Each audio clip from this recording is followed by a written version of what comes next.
Hi neighbors, welcome back, or welcome if you're new. My name is Jerri-ellen and thank you for stopping by my channel and my home today.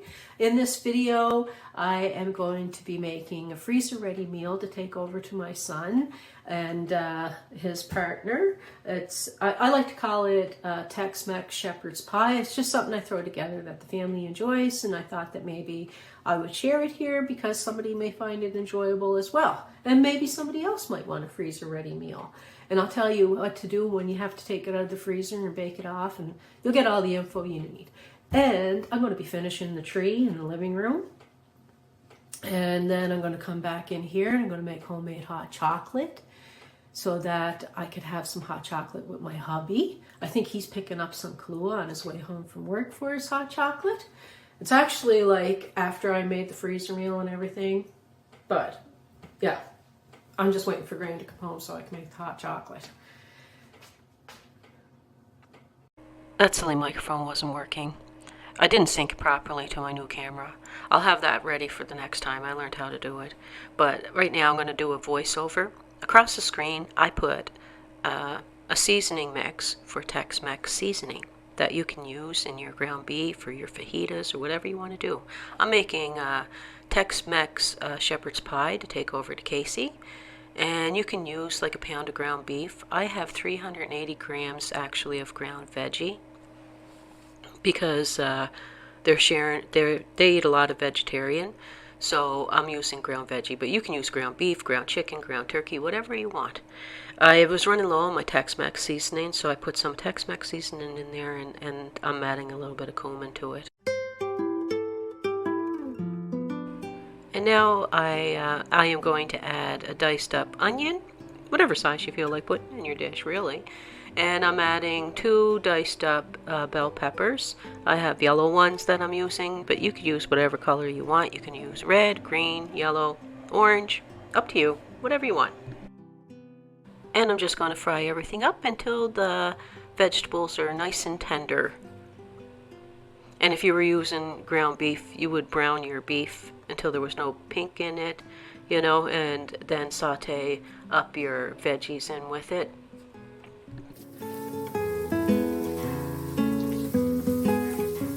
And now I have myself a 650 milliliter jar or 22 ounce jar of salsa. You can use mild, medium, or hot. You decide. It's going to be your shepherd's pie, and it's going to be delicious.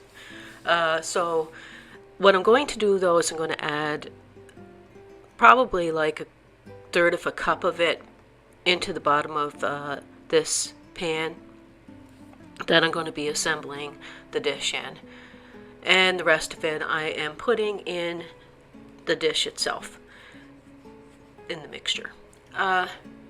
Just a habit. I always put a little bit of sauce in the bottom of the pan when I'm making lasagnas and everything, so it's just something that I do. In this dish is probably not even necessary, but I do it anyway. So I'll give this all a good mix. I apologize for the sound of the dishwasher in the back, neighbors. I'm pouring this into the pan now.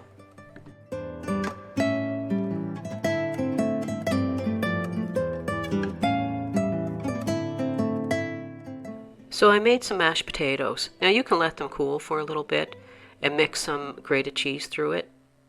I'm using a grated cheddar cheese, but my potatoes aren't completely cool. So I'll show you how I'm going to do it. I want to have 4.5 cups would be enough to put over the top of the mixture there. So I'm going to put down a few cups worth, and then I'm going to add some grated cheddar cheese, marbled cheddar cheese. You could use some mozzarella, you can use old cheddar, you could use a Tex-Mex blend of grated cheese if you wanted to. It's up to you. Like I say, it's your dish.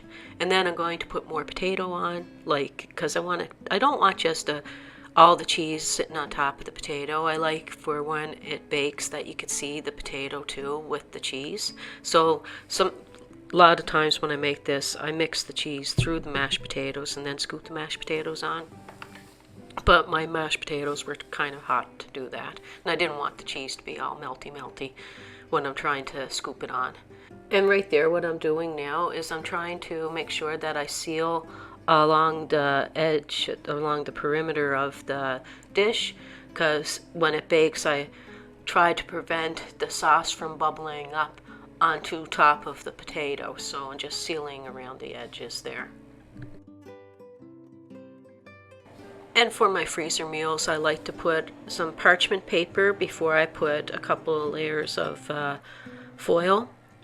And what you're going to do is when you're ready to make this, you're going to preheat your oven to 375 degrees Fahrenheit. Then you're going to open a corner of your dish, like just to let some air out, like let some steam out. Just make just open a corner a little bit. Doesn't have to be very much. And then you're going to bake it for 55 to 65 minutes, so about an hour in your preheated oven. And I'm finishing up the tree here, so I'm going to do this part quickly just to show you this tree finished today. And then we're going to get back into the kitchen and make ourselves some delicious hot chocolate. I like tucking in some of the bulbs like right into the center of the tree so that, there's even bulbs like going right to the trunk of a tree. And when the lights come on, the inside is glistening with lights as well on those bulbs and stuff. Absolutely love decorating trees. My mom loved decorating trees. She would do a different theme like every year.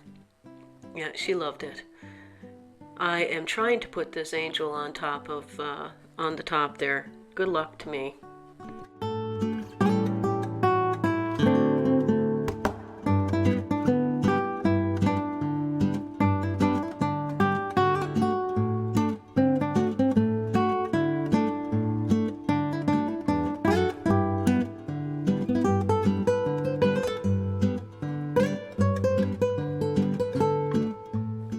Neighbors, what do you call a reindeer wearing earmuffs?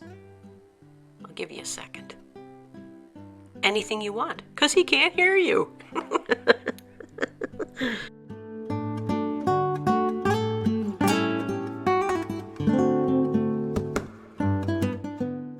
Now let's make this hot chocolate.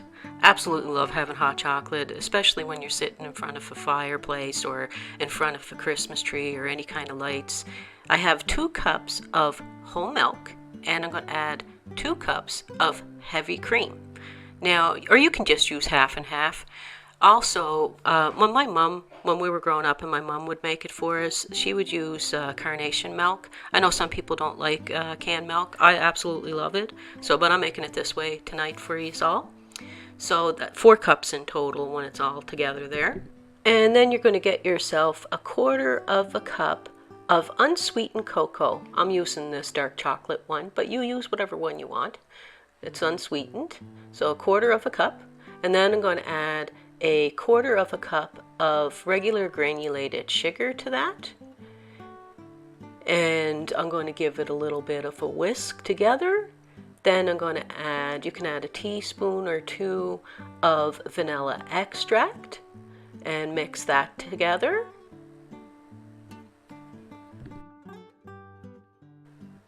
Okay, and then you're just going to add 1/2 cup of your milk, and you're going to give this a whisk and try to make sure that you don't have like a clumpy hard sugar or cocoa in there.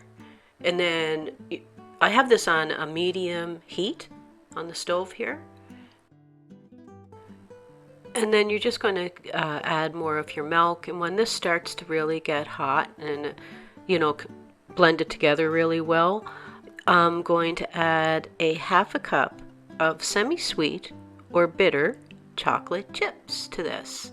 But you're going to make sure that you keep on whisking so that your chocolate chips don't end up sinking and burning to the bottom of your pan. And you also want to make sure that you have a smooth hot chocolate. So just going to keep on mixing and finish adding the milk until this is all nice and smooth. And then I am going to whip up 2 cups of whipped cream. This makes enough hot chocolate for 4 servings. So it's perfect for 2 people because you can go up for seconds. And I'll show you my cup of cocoa in a second. And how I'm going to serve it is after I put my whipped cream topping on it, I'm going to dust it with a little bit of pumpkin pie spice. Or you can use cinnamon or crushed candy canes or nutmeg, whatever you want, or just the whipped cream. Doesn't that look great?